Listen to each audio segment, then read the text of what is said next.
নমস্কার, welcome to তপমণি English academy.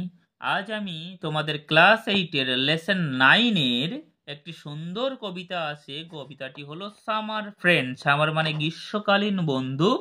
এর writer হলো মেরি ল্যাম্বের লেখা গ্রীষ্মকালীন বন্ধু। এই গল্প সম্পর্কে আমি তোমাদের লাইন বাই লাইন বাংলা অনুবাদ করে দেব।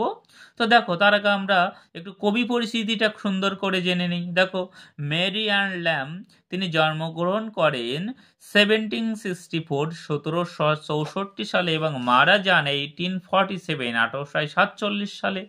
তিনি ছিলেন a famous English writer and poet, একজন বিখ্যাত কবি এবং লেখক। She is best known today, সে পরিচিত ছিল for her collaboration with her brother Charles Lamb, তার ভাই চার্লস ল্যাম্বের সাথে যুক্ত ছিলেন on the collection tales from Shakespeare, শেক্সপিয়ারের গল্পগুচ্ছর কালেকশন করতেন। শি অ্যান্ড হার ব্রাদার, সে এবং তার ভাই praise over a literary circle, সাহিত্য সমাজে প্রশংসিত হয়েছিল ইন লন্ডন, লন্ডনের, দ্যাট ইনক্লুড পোয়েটস, যেটি কবিকে যুক্ত করেছিল like Wordsworth and Coleridge, Coleridge এবং ওয়ার্ডসওয়ার্থের সাথে তুলনা করা হয়েছিল। তো চলো, মেরি ল্যাম্বের লেখা আমাদের এই summer friend. Swallow is a summer bird, swallow হলো গ্রীষ্মকালীন পাখি। হি ইজ আওয়ার চিমনি, সে হলো আমাদের চূড়া। হোয়েন, যখন, দ্য ওয়েদার, আবহাওয়া, ইজ ফাইন অ্যান্ড ওয়ার্ম, উষ্ণ এবং শান্ত থাকে। মে দেন হি মে দেন বি হিয়ার্ড, তখনই শোনা যাবে। চারপাইং হিস নোটস, চারিপাশের তার কিচিরমিচির আওয়াজ। ফর উইকস টুগেদার, সপ্তাহের পর সপ্তাহ। Come there but one cold wintry day, কিন্তু যখনই কোনো শীতের দিন আসবে। অ্যাওয়ে উইল ফ্লাই, তখনই উড়ে চলে যাবে আমাদের গেস্ট, আমাদের অতিথি। দ্য সোয়ালো, সোয়ালো পাখিটি।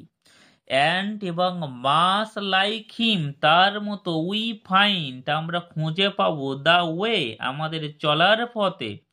হুইস many a grey young friend, এই রকম চড়াই পাখির মতো আমাদের কিছু বন্ধু উইল ফলো, যারা আমাদেরকে অনুসরণ করে। এই চড়াই পাখির মতো, এই সোয়ালো পাখির মতো আমাদের জীবনে কিছু কিছু বন্ধু বান্ধব থাকবে। তারা কি করবে? তারা আমাদের যখন ধন সম্পদ অর্থবিত্ত বেশি হবে তখন আমাদের পিছু পিছু ঘুরবে, আর যখনই আমাদের ক্লান্ত বা বিষণ্ণ দিন আসবে তখন আমাদের ছেড়ে তারা চলে যায়। এটা তোমরা দেখতে পাবে দৈনন্দিন জীবনে, তোমরা একটু আশেপাশে খেয়াল রাখবে, দেখতে পাবে। চলো তারপরে দেখা যাক। In dreary days of snow and frost, বিষণ্ণ দিনে, বরফাচ্ছন্ন এবং মেঘাচ্ছন্ন, অর্থাৎ সামনে আমাদের কোনো রকম আশার আলো দেখা যায় না, এরকম সময়ে closer to man will cling the sparrow, আমাদের মানুষের নিকটবর্তী চলে আসে চড়াই পাখি। ওল্ড ফ্রেন্ডস, এই চড়াই পাখিকে কাদের সাথে তুলনা করা হচ্ছে? আমাদের পুরানো দিনের বন্ধু বান্ধব। তারা কি করে? Old friends although in life, যদিও কর্মক্ষেত্রে, ওয়ার ক্রোসড, উই ওয়ার ক্রোসড, আমরা দ্বিখণ্ডিত হয়ে গেছি, বিভক্ত হয়ে গেছি, এক এক জায়গা থেকে আমরা অন্য জায়গায় ভাগাভাগি হয়ে গেছি, কিন্তু দেয়ার হার্টস টু আস, তাদের হৃদয়টা উইল নেভার ন্যারো, অতটাই সংকীর্ণ নয়। গিম্মি, এই জন্য আমাদের কবি বলছেন গিম্মি দ্য বার্ড, আমাকে একটা পাখি দাও। গিম্মি দ্য ফ্রেন্ড, আমাকে এমন একটা বন্ধু দাও যে কিনা উইল সিং ইন ফ্রস্ট, যে কিনা আমাদের বিষণ্ণ বা তুষারপাতের সময় আমার সাথে থাকবে, আমার সাথে গান করবে, আমাদের সুখে দুঃখে অংশগ্রহণ করবে। উইল লাভ ইন সরো, দুঃখের দিনে আমাদেরকে ভালোবাসবে।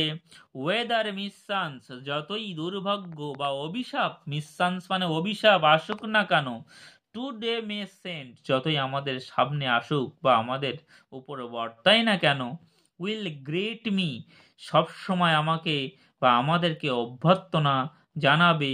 উইথ হিজ স্লাইড টুমোরো, আমাদের আগামী দিনের ভবিষ্যতের পথ যাতে উজ্জ্বল হয় সেই জন্য তারা আমাদেরকে চেষ্টা করবে।